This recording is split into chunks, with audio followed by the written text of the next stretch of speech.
बिस्मिल्लाहिर्रहमानिर्रहीम। अस्सलाम वालेकुम स्टूडेंट्स। लेक्चर नंबर 22, चैप्टर हमारा है इलेक्ट्रोस्टैटिक्स, जो कि सेकेंड ईयर फिजिक्स का फर्स्ट चैप्टर है। और इसमें आज हम डिस्कस कर रहे हैं electric field intensity due to infinitely charged sheet. ठीक है, तो एक इनफाइनाइट शीट है और उस इनफाइनाइट शीट को हमने पॉजिटिवली चार्ज कर दिया है, और उस पॉजिटिवली चार्ज शीट की वजह से हम एक पॉइंट कंसिडर करेंगे और उस पॉइंट पर हमने इलेक्ट्रिक फील्ड इंटेंसिटी को फाइंड करना है। तो स्टूडेंट्स, ये हमारा एप्लीकेशन है और ये सीक्वेंस के लिहाज से सेकंड एप्लीकेशन है गॉस लॉ का। गॉस लॉ को हमने ऑलरेडी डिस्कस किया हुआ है और गॉस लॉ में हमने कहा है कि इसके जितने भी एप्लीकेशंस हैं उसके थ्रू हम इलेक्ट्रिक फील्ड इंटेंसिटीज को फाइंड करते हैं, और इसके अपने स्टेप्स हैं और उन स्टेप्स के थ्रू हम इस एप्लीकेशन में भी उन्हीं स्टेप्स को अप्लाई करके इलेक्ट्रिक फील्ड इंटेंसिटी जो है वो हम फाइंड करेंगे। तो स्टूडेंट्स, स्टार्ट लेते हैं और उन स्टेप्स को अप्लाई करते हैं। सबसे पहला स्टेप स्टूडेंट्स आपका था कि आपने कंसिडर करना है एक गॉसियन सरफेस को, और जिस तरह हमने कहा कि वो कंसिडरेशन कंप्लीटली यूजर डिफाइन है। ठीक है, आप अपनी मर्जी का कोई भी सरफेस ले सकते हैं, उसका साइज इंपॉर्टेंट नहीं है, उसका शेप इंपॉर्टेंट नहीं है, लेकिन आपने ऐसा सरफेस लेना है जो आपको कैलकुलेशंस के लिए आसानी प्रोड्यूस कर सके। स्टूडेंट्स, इट्स पॉजिटिव शीट के लिए जो हमारे साथ जो शेप हम वाइसली और अक्लमंदी से सेलेक्ट करेंगे वो शेप हमारे साथ है साइलेंडर का। यहां पे जो शेप ले रहे हैं वो साइलेंडर का शेप ले रहे हैं। और स्टूडेंट्स, कंसिडर करें कि ये वो पॉइंट P है जिस पे हम इंटेंसिटी फाइंड करना है। तो हमारा साइलेंडर जो है वो इस पॉइंट को कंटेन करना उसके लिए मस्ट है। तो हमने देखें स्टूडेंट्स, इस तरह का एक साइलेंडर लिया, और इस साइलेंडर को आप इस तरह समझ लें कि ये आपने इस पॉजिटिव शीट के अंदर आप इसको इस तरह जो है मतलब इस तरह कंसिडर करें कि ये साइलेंडर इस पॉजिटिव शीट के अंदर है। ठीक है, तो आपने इसलिए किया ताकि आपके साथ इस इमेजिनरी सरफेस इस साइलेंडर के अंदर कुछ पॉजिटिव चार्जेस आ जाएं, क्योंकि फ्लक्स जो है वो डिपेंड करता है चार्ज इनक्लोज्ड पर। तो आप देख सकते हैं कि यहां पर आपके साथ इसके अंदर दो पॉजिटिव चार्जेस जो हैं वो इंक्लूड हो गए हैं। तो बहरहाल यहां पे हमने साइलेंडर कंसिडर किया है, और ये साइलेंडर हमने अक्लमंदी से चूज किया है। उसका रीजन क्या है स्टूडेंट्स? यहां पर जो आपके साथ इसकी इलेक्ट्रिक फील्ड इंटेंसिटी की डायरेक्शंस हैं, जो पॉजिटिव शीट के राइट साइड पे होगी, वहां इलेक्ट्रिक फील्ड की इंटेंसिटी की डायरेक्शन आउटवर्ड है, और जो पॉजिटिव फील्ड से लेफ्ट साइड पे होगी वहां भी इलेक्ट्रिक फील्ड इंटेंसिटी की डायरेक्शन वो भी आउटवर्ड है, जो लेफ्ट की तरफ लाइंस आएंगी। मतलब इस पॉजिटिव शीट से राइट की तरफ भी लाइंस जाएंगी और इस पॉजिटिव शीट से लेफ्ट की तरफ भी लाइंस आएंगी। ठीक है, अच्छा, अभी हमने जो ये साइलेंडर का ये जो सरफेस हमने कंसिडर किया है, ये हमारे साथ है असल में गॉसियन सरफेस।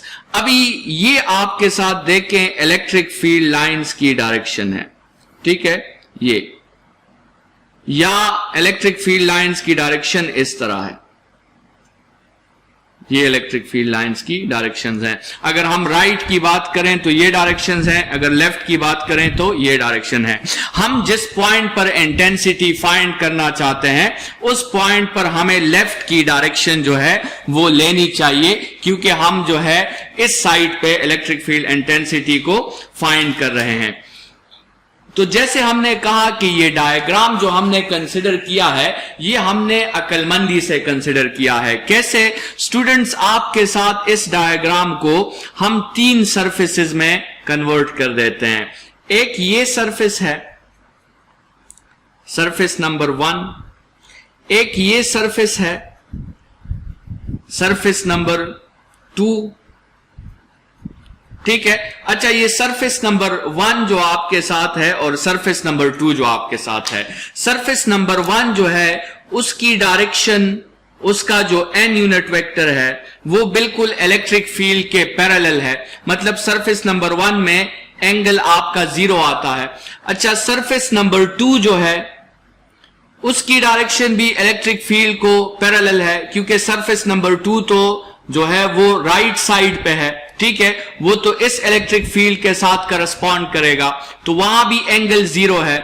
और स्टूडेंट सरफेस नंबर 3 जो है वो ये सर्कुलर सरफेस है, और इस सर्कुलर सरफेस पे जो भी आप यूनिट एरिया कंसिडर करोगे उसकी डायरेक्शन आपके साथ इलेक्ट्रिक फील्ड इंटेंसिटी को हमेशा परपेंडिकुलर होगी। तो यहां पे एंगल आपके साथ क्या आता है, यहां पे एंगल आपके साथ 90 डिग्रीज का आता है। तो हमने जो सरफेस कंसिडर किया है उसमें आप देख सकते हैं कि एंगल या तो 0 है या एंगल 90 है, तो इसका मतलब ये सरफेस हमने अक्लमंदी से कंसिडर किया है, और ये हमारे लिए कॉस थीटा का कोई इशू नहीं बनाएगा, क्योंकि जहां पर एंगल 0 है वहां पर आपके साथ कॉस थीटा 1 के इक्वल आएगा, और जहां पर एंगल आपके साथ 90 है वहां पर आपके साथ कॉस थीटा जो है वो 0 के इक्वल आ जाएगा।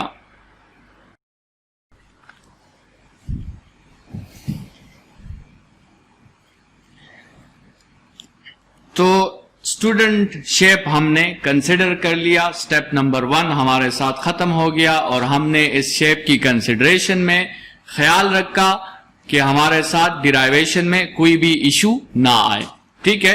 तो अभी आते हैं स्टेप नंबर 2 की तरफ, और हम जो है इस शेप पर, जो गॉसियन शेप हमने कंसिडर किया है, इस शेप पर हम गॉस लॉ अप्लाई कर देते हैं। तो स्टेप नंबर 2 जो है वो आपके साथ है apply Gauss law. Apply Gauss law.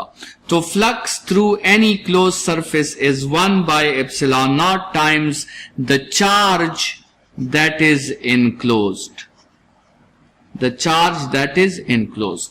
ये आपके साथ हो गई स्टूडेंट्स, गॉस लॉ को हमने अप्लाई कर दिया। लेकिन स्टूडेंट्स इसमें अभी एक बात है, उसकी तरफ आपकी जो है तवज्जो लाना जरूरी है, और वो बात थोड़ी सी इंपॉर्टेंट पॉइंट भी है।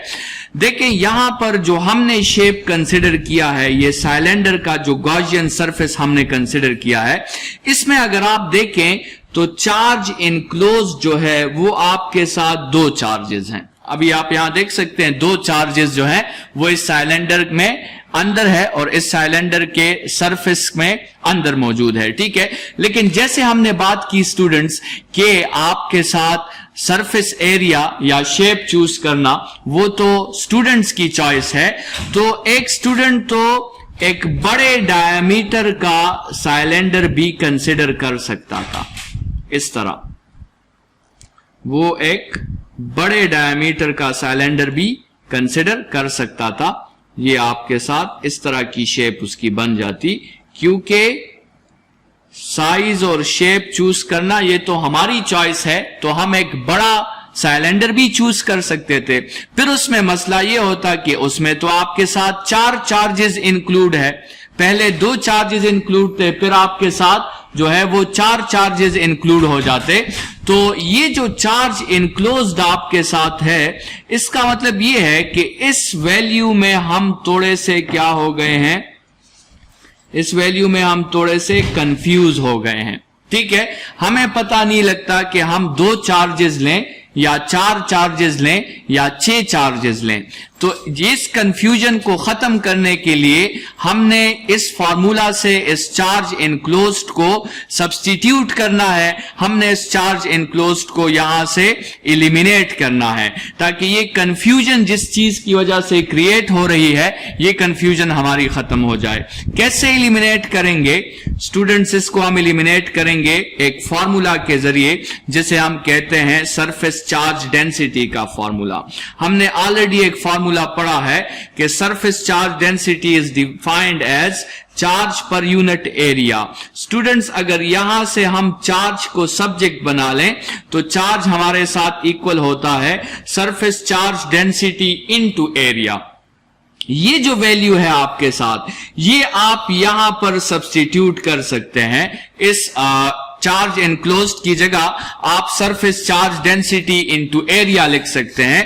और अगर आप ये सब्स्टिट्यूशन जो है वो कर लें तो आपके साथ जो न्यू इक्वेशन बनेगा वो न्यू इक्वेशन आपके साथ कुछ इस तरह होगा कि it is 1 divided by epsilon naught times sigma into A. अभी स्टूडेंट्स इसमें आपके साथ कोई मसला नहीं है, सिग्मा जो है वो आपके साथ चूंकि थ्रू आउट कांस्टेंट है, तो अगर आप स्मॉल एरिया कंसिडर करते हैं उसका सिग्मा या उसकी चार्ज डेंसिटी भी वही है, अगर आप ग्रेटर एरिया कंसिडर करते हैं तो उसकी चार्ज डेंसिटी भी वही है, तो फिर अभी सिग्मा यहां पे कांस्टेंट है। तो बहरहाल ये आपने फ्लक्स का गॉस लॉ के हेल्प से फॉर्मूला फाइंड कर लिया है। अभी हम फ्लक्स का थर्ड स्टेप में हम इस क्लोज सरफेस को ओपन सरफेस में कन्वर्ट करके हमने इसको E डॉट ए से अभी फाइंड करना है। और स्टूडेंट्स आपको याद होगा हमने 3 किस्म के इसके ओपन सरफेस बनाए थे, ये हमारे 3 किस्म के ओपन सरफेसेस थे। और इस पहले सरफेस में स्टूडेंट्स इंटेंसिटी की डायरेक्शन और एरिया वेक्टर की डायरेक्शन दोनों पैरेलल थी। इस दूसरे सरफेस में भी इंटेंसिटी और एरिया वेक्टर की डायरेक्शन दोनों पैरेलल थी। और इस तीसरे सरफेस में इंटेंसिटी और एरिया वेक्टर की डायरेक्शन जो थी वो 90 थी।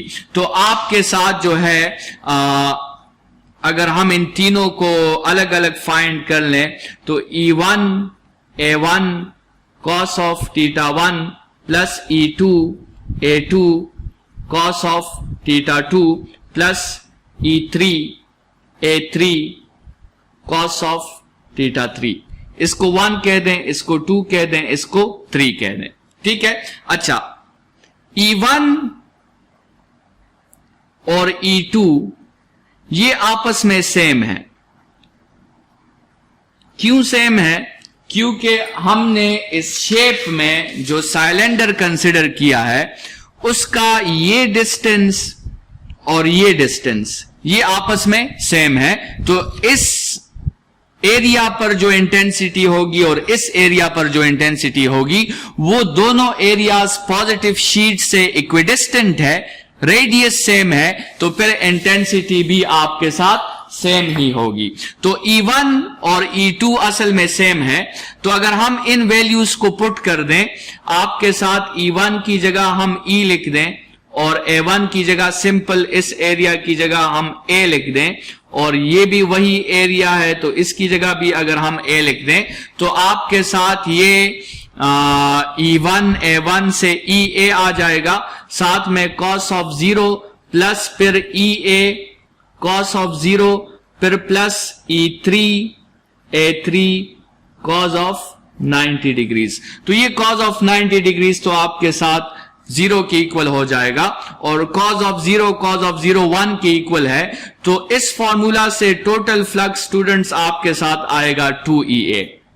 ये इक्वेशन 2 आपके साथ हो गया। इक्वेशन 1 में गॉस लॉ की रिजल्ट से हमने फ्लक्स फाइंड किया है, और इक्वेशन 2 में हमने उस क्लोज सरफेस को ओपन सरफेस में कन्वर्ट करके फ्लक्स फाइंड किया है। इनको स्टेप नंबर 4 में हम कंपेयर कर लेते हैं, तो हमारे साथ आ जाएगा 2EA is equal to 1 divided by epsilon naught times sigma into A।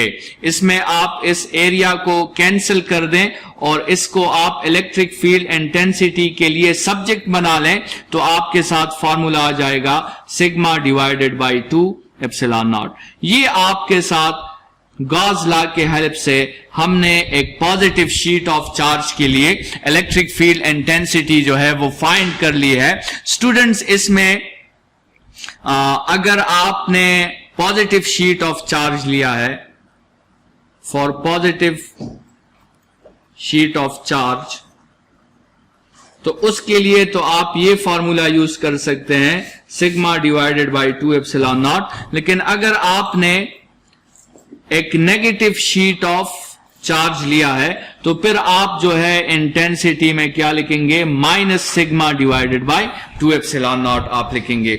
तो ये आपके साथ जो है एप्लीकेशन यहाँ पे एंड हुआ और हमने गॉस लॉ के हेल्प से इलेक्ट्रिक फील्ड इंटेंसिटी फाइंड की due to a infinitely positively charged sheet of a conductor, ठीक है, और uniformly charge sheet of a conductor था वो।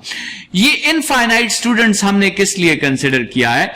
इनफाइनाइट हमने इसलिए कंसिडर किया है कि जिस रीजन को हम स्टडी कर रहे हैं उस रीजन में आपके साथ फ्रिंजिंग इफेक्ट जो है वो नहीं होना चाहिए। उस रीजन में फील्ड आपके साथ बिल्कुल यूनिफॉर्म होना चाहिए। इसलिए हमने इस शीट को इनफाइनाइट जो है वो कंसिडर किया है, क्योंकि इस शीट के एंड में अक्सर फिर आपके साथ लाइंस स्ट्रेट नहीं होती, वो लाइंस आपके साथ अक्सर कर्व हो जाती है, ठीक है। तो इसलिए हमने ये शीट इनफाइनाइट कंसिडर किया है, क्योंकि वो वेरिएबल इफेक्ट जो होगा वो हमारे रीजन ऑफ स्टडी से काफी दूर होगा, उसका असर हमारे रीजन ऑफ स्टडी में नहीं आएगा।